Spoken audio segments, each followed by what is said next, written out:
तो कैसे हैं आप लोग? जैसा कि आपने थंबनेल देख लिया होगा कि केवीएस ज्वाइन करते ही आपको कौन कौन सी फैसिलिटी मिलेंगी, क्या क्या सुविधाएं मिलेंगी आपको केवीएस में आने के बाद, वो सारी चीज़ें हम आज की इस वीडियो में हम डिस्कस करेंगे। तो पहला फैक्टर हम देख लेते हैं सैलरी का, क्योंकि सैलरी जो है किसी भी जॉब में सबसे इंपॉर्टेंट फैक्टर होता है हमारे लिए। तो सैलरी जो है हमारे केवीएस में आपका 4200 ग्रेड पे आपका वर्ग 3 की में पीआरटी पोस्ट पे रहता है, टीजीटी में आपका ग्रेड पे 4400 ग्रेड पे और पीजीटी में आपका 4600 ग्रेड पे रहता है। अब इनकी बेसिक पे क्या रहती है? 35,400 से स्टार्ट होती है बेसिक पे, अलाउंस लगने के बाद 56% आपका डीए, एचआरए, टीए और इतनी सारी चीज़ें आपकी जो है ऐड हो जाती हैं सैलरी में। तो कुल मिला के लगभग 60,000 मिनिमम सैलरी आपकी प्राइमरी टीचर की इस समय रहती है। और डिडक्शन के बाद, इनकम टैक्स के बाद जो है आप फिर भी मानिए 55,000 इन हैंड सैलरी आपको मिलती है, वो भी एक मिनिमम प्लेस में। मिनिमम प्लेस का ये मतलब है, या लोकल प्लेस हम कह सकते हैं, XYZ 3 सिटी में अलग अलग डिवाइडेड होते हैं और उसके अकॉर्डिंग हमें एचआरए मिलता है। अच्छा, इसकी चर्चा हम बाद में करेंगे। तो अभी हमने बात कर ली है आपकी सैलरी की। अब दूसरी बात करते हैं आपको क्वार्टर की। तो आप जब रहने के लिए आपको अलाउंस जो दिया जाता है, या फिर आप क्वार्टर ले सकते हैं। जब भी आप केवीएस ज्वाइन करेंगे तो आपको वहाँ पर टाइप 2 या टाइप 3 क्वार्टर आपको मिल जाएगा प्राइमरी के लिए। तो आप जो है जा करके अपना अवेल कर सकते हैं। मान लीजिए वहाँ अवेलेबिलिटी नहीं है क्वार्टर की, तो आपको क्या होगा, आपको एचआरए मिलेगा। वहाँ का क्या मिलेगा? हाउस रेंट अलाउंस आपको दिया जाएगा। तो बात तो वही हो जाती है, आपका एचआरए मिल जाता है, तो जिससे आप जो है बाहर आप किसी रेसिडेंशियल या सिविल इलाके में आप ले सकते हैं क्वार्टर। तो अब जो रेट चल रहा है इस समय, वो आपका बेसिक का 10% आपके जेड सिटी छोटे शहरों में आपको 10% जो है अलाउंस मिलेगा, हाउस रेंट अलाउंस। यदि आपके बीच के शहर थोड़े बड़े शहरों में जाएंगे, जो वाई सिटी में जाते हैं, उन्हें आपका 20% मिलता है। और जो मेट्रोपॉलिटन सिटी हैं उन्हें आपको 30% जो है एचआरए मिलता है। तो इस तरह जो बड़े शहरों में रहते हैं उनकी सैलरी भी इस तरह से बढ़ जाती है। मान के चलिए आपकी 40,000 बेसिक पे है, तो 4,000 आपको मिलेगा छोटे शहरों पर, और बीच के जो शहर हैं यानी उससे बड़े, वहाँ पर आपको 8,000 रुपये आपको रेंट मिलेगा, और बड़े शहरों में आपको 12,000 रुपये रेंट मिलेगा। हालांकि वहाँ रेंट भी महंगा होता है, यही इसका रीज़न है। तो ये आपका एचआरए भी मैंने आपको बता दिया, हाउस जो आपको मिलता है। अच्छा, यदि आपको हार्ड स्टेशन में ज्वाइनिंग मिलती है, तो हार्ड स्टेशन जैसे हमारे मुंगावली हो गया या नॉर्थ ईस्ट रीजन हो गया, साउथ के रीजन से कुछ स्कूल्स हैं, तो वहाँ पर हार्ड जो स्टेशन अलाउंस है वो भी आपको अलग से मिलता है। तो ये आपकी बात हो गई सैलरी की। दूसरी बात हो गई एचआरए की।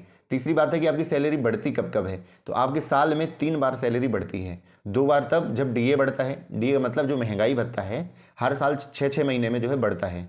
तो वो देखा जाता है सीपीआई के आंकड़ों के हिसाब से, कभी 4%, 5%, कभी 3%। तो इस तरह से बढ़ता है आपके बेसिक का। और आपका हर साल जो है जुलाई में या जनवरी में जो आप ऑप्ट करेंगे उसमें आपका इंक्रीमेंट लगता है। इंक्रीमेंट आप समझ गए, यानी वेतन वृद्धि। अभी आप मान लीजिए 35,400 आपका बेसिक पे है, अब आपका अगले उसमें स्लाइड में चला जाएगा 36,500 हो जाएगा आपका बेसिक पे। इसी तरह हर साल बढ़ता रहेगा जुलाई में लगभग। तो इस तरह से साल में 3 बार आपकी वेतन वृद्धि होती है। तो अब मैंने बात कर ली किसकी? वेतन वृद्धि की। अब बात करते हैं इनकी छुट्टियों की। तो पहली चीज़ हमारा जो है वेकेशनल स्टाफ है। इसका मतलब है हमारी छुट्टियां जो है स्टेट गवर्नमेंट से ज़्यादा होती हैं। कैसे? आपकी जो हमें 3 बार साल में छुट्टियां मिलती हैं, जो बच्चों की भी होती हैं उस समय। तो आपका समर वेकेशन हो गया, आपका ऑटम ब्रेक हो गया और विंटर ब्रेक। इन तीनों को टोटल करेंगे तो 70 दिन की छुट्टियां हमें केवीएस में मिलती हैं। अब अलग अलग रीजन में अलग अलग छुट्टियां मिलती हैं। जहाँ सर्दी वाले स्थान है वहाँ आपका विंटर ब्रेक ज़्यादा मिल जाता है। जो गर्मी वाली जगह है वहाँ आपका समर वेकेशन 50 दिन का हो जाता है, 10 दिन का ऑटम ब्रेक हो जाता है और 10 दिन का आपका विंटर ब्रेक हो जाता है। कहीं कहीं 40, 20 और 10 में डिस्ट्रीब्यूट होता है। तो कुल मिला के जो है 70 दिन का अवकाश आपको मिल जाता है। बाकी आपका जो है फेस्टिवल्स की छुट्टियां अलग हैं, संडे है अलग है, और हमें जो है सेकेंड सैटरडे भी आपको छुट्टी का दिन मिलता है। तो ये भी आपके जो है कुछ बेनिफिट्स हैं जो हमें मिलते हैं। इसके बाद बात करें कि हमें जो है छुट्टियां किस प्रकार की मिलती हैं जो पर्सनल व्यक्तिगत रूप से हम ले सकते हैं। तो पहली बात है कैजुअल लीव है। तो हमें 8 जो है साल में कैजुअल लीव मिलती है। और इसके बाद बात करें अर्न लीव, इसके साथ साथ हमें अर्न लीव भी मिलती है कि साल में 10 हमें जो है अर्न लीव मिलती है। अर्न लीव का ये मतलब है कि वो हमारी अर्न हो रही हैं। अर्न का मतलब है वो लैप्स नहीं होती हैं। आपने एक भी छुट्टी नहीं ली तो अगले साल वो 10 आपके अकाउंट में क्रेडिट हो जाएंगी। हर साल वो क्रेडिट होती चली जाएंगी। जैसे हम अपनी बात करूँ, मेरी लगभग 50 से 60 जो है अर्न लीव अभी मेरे अकाउंट में है। और सीएल क्या होता है? एक तो 8 सीएल मिलती है और वो क्या हो जाती हैं? लैप्स हो जाती हैं। तो ये जो है इस तरह का है इसमें। अब बात करें फीमेल में, तो आपको मैटरनिटी लीव मिल जाती है, चाइल्ड केयर लीव मिल जाती है। तो चाइल्ड के लीव लगभग 2 साल, जब तक बच्चा 18 साल का नहीं हो जाता है तब तक आप अवेल करा सकते हैं। और मैटरनिटी लीव मिलती है। एक और CCLE बोलते हैं, हम उसे कंपनसेटरी लीव कहते हैं। जब हम किसी ट्रेनिंग प्रोग्राम में जा रहे होते हैं या हमारा वो जर्नी पीरियड है ट्रेनिंग का, या स्कूल में हमें बुलाया जाता है छुट्टियों के दिन में किसी वर्क के कारण, तो उसके बदले में प्रतिपूरक अवकाश मिल कहते हैं उसे, तो कंपनसेटरी लीव हमें वो दी जाती है।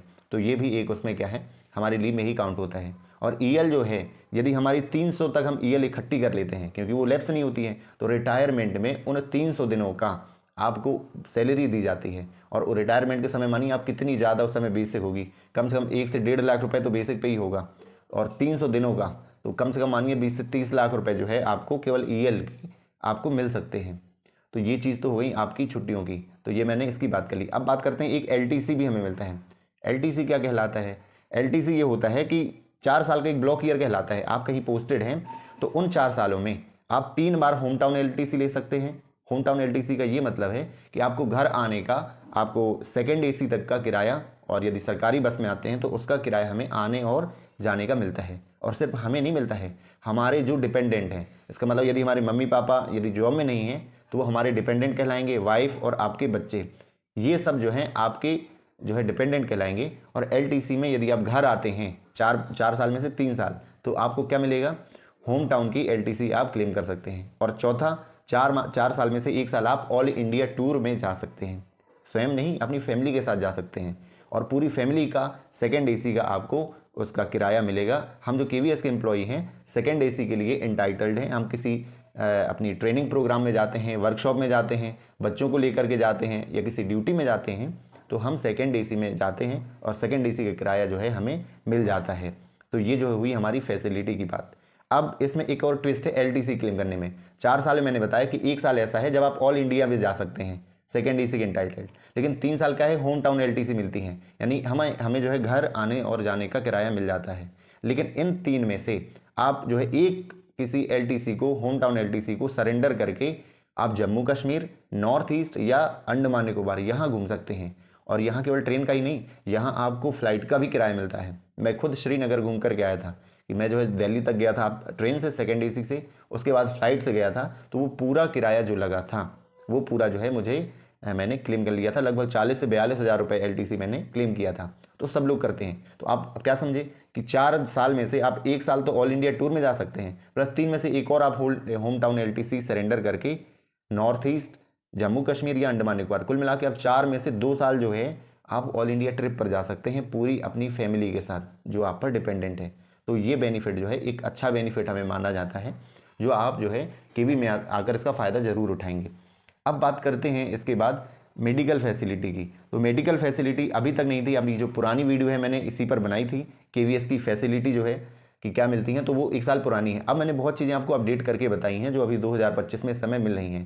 तो अब जो है KVS के एम्प्लॉय CGHS फैसिलिटी के जो हैं एंटाइटल्ड हैं, जो सेंट्रल गवर्नमेंट की हेल्थ स्कीम है। इसका ये मतलब है कि जो भी शहर जहाँ पर CGHS का क्वार्टर है, जहाँ CGHS की फैसिलिटी है, अब आप वहाँ से रेफ़र करा के किसी भी प्राइवेट हॉस्पिटल में भी आप क्या है दिखा सकते हैं, जो CGHS हॉस्पिटल या वहाँ का ऑफिस आपको जहाँ पर भी रेफ़र करता है। अब आपको सारा जो है कैश जो है पैसा बिल्कुल नहीं लगेगा मेडिकल में।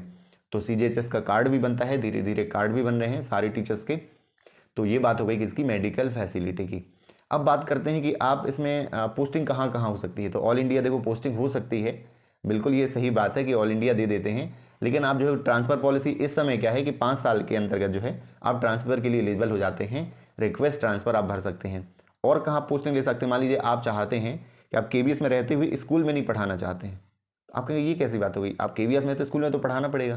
तो आप क्या कर सकते हैं, यदि आपके अंदर स्किल है ट्रेनिंग देने की, आपकी पढ़ाई अच्छी है, तो जीट जो रहते हैं, जैसे स्टेट में हमारे डाइट रहता है, इसी तरह यहाँ पर zonal institute of training and research centre, training and institute, इस तरह का ही इसका कुछ फुल फॉर्म है।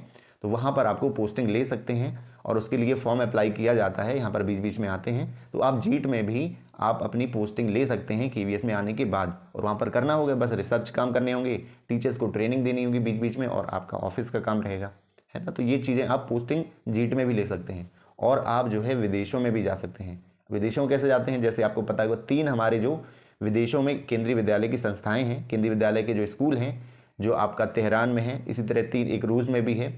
तो ये जो तीनों स्कूलों में इसके लिए फॉर्म डाले जाते हैं जब ट्रांसफ़र के फॉर्म आते हैं, और जिसकी APAR क्या होती है, एनुअल परफॉर्मेंस रिपोर्ट जो होती है, जो प्रिंसिपल हर साल आपका देता है, ये केवल केवीएस में नहीं है, हर एक एम्प्लॉय का उसका ऊपरी का अधिकारी 1 साल की रिपोर्ट बनाता है और उसको मार्किंग करता है 10 में से।